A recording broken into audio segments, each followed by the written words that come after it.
Mummy जी, ये रही आपकी चाय। मैं जा रही हूँ। आज मीनू की पगार याद से दे देना। मैं एक ज़रूरी मीटिंग अटेंड करके आ जाऊँगी। ठीक है बेटा। स्नेहा फटाफट से ऑफिस के लिए निकल गई। ललिता जी ने एक नज़र घड़ी पर डाली तो 10 बजने को थे। ललिता जी के चाय का दूसरा राउंड और स्नेहा के ऑफिस जाने का समय लगभग तय ही रहता। स्नेहा ऑफिस जाते जाते अपनी सास को एक कप चाय नहीं बल्कि एक कप ताकत पिला जाती। कितनी पाबंद है मेरी बहू वक्त की। जो समय की कदर करते हैं समय भी उनका कदर करता है।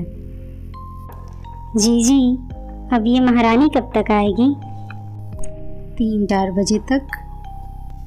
मतलब तब तक घर आपको संभालना है और छोटे बाबू के सारे काम भी आप ही को करने पड़ेंगे।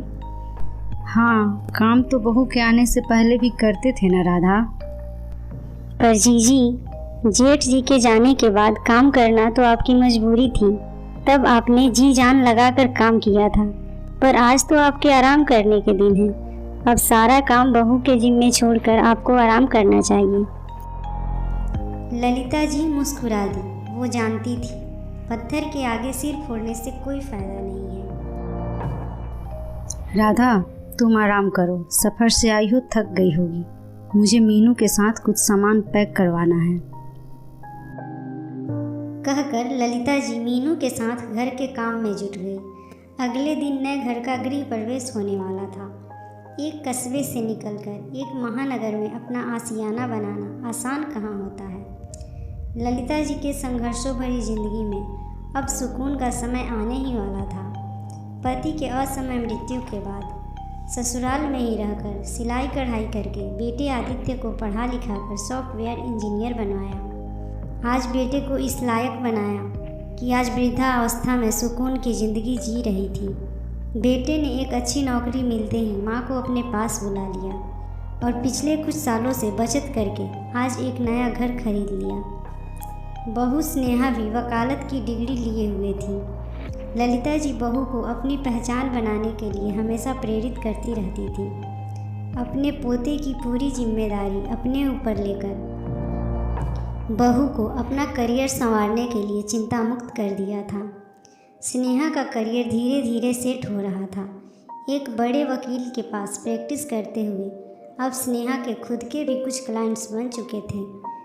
कल गृह प्रवेश के लिए मेहमानों का आगमन भी शुरू हो चुका था।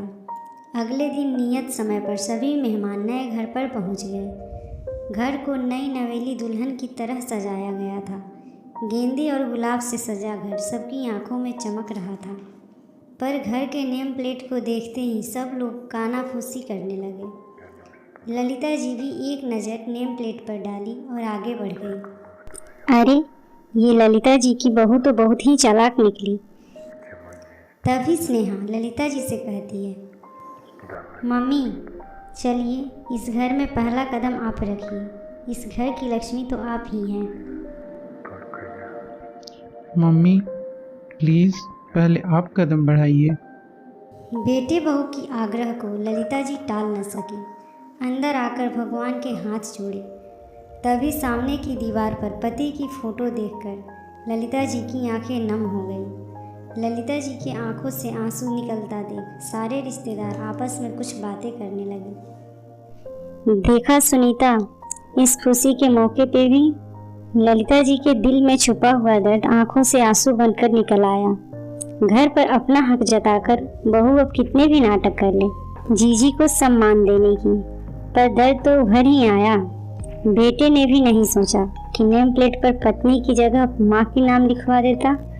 अरे, जिस माँ ने पाल पोस कर इतना बड़ा किया, उस माँ के बारे में भी नहीं सोचा। आवाज़ ललिता जी के कानों में सुनाई देती है। ललिता जी रुमाल से आंसू पोंछते हुए, आज मैं आप सबसे कुछ कहना चाहती हूँ। आदित्य के पिता के जाने के बाद मेरी ज़िंदगी से आप सभी अच्छी तरह से वाकिफ़ हैं। बचपन में ही अपने माँ के मुंह से सुना था, ससुराल ही लड़की का असली घर होता है। इस बात को मैंने अपने दिल से लगा लिया था, पर अपनी और अपने बच्चे की ज़रूरत पूरा करने के लिए किसी पर भी आश्रित नहीं रहना चाहती थी। इसलिए मैंने सिलाई कढ़ाई का काम घर से ही शुरू कर दिया। मेरे हुनर ने मुझे आत्मनिर्भर तो बनाया, पर मेरी नाम की पहचान ही मुझसे छीन ली। कस्बे में कोई मेरे नाम को नहीं जानता था। मेरा काम तो सब जानते थे। कोई मुझे रमेश की बहू कहता तो कोई मिश्रा जी की बहू। कभी कभी तो दरवाज़ा खोलने पर लोग मुझसे ही पूछ लेते, क्या यह सिलाई वाली आंटी का घर है? मेरा नाम तो बस मेरी माँ ही पुकारती थी, वह भी अब चली गई। एक दर्द हमेशा मन में रहता कि मैं नाम होते हुए भी बेनाम थी। पर अब समय बदल गया है। तब घर में बड़ों के होते हुए अपने से छोटे का नेम प्लेट लगाना बड़ों का अपमान माना जाता था।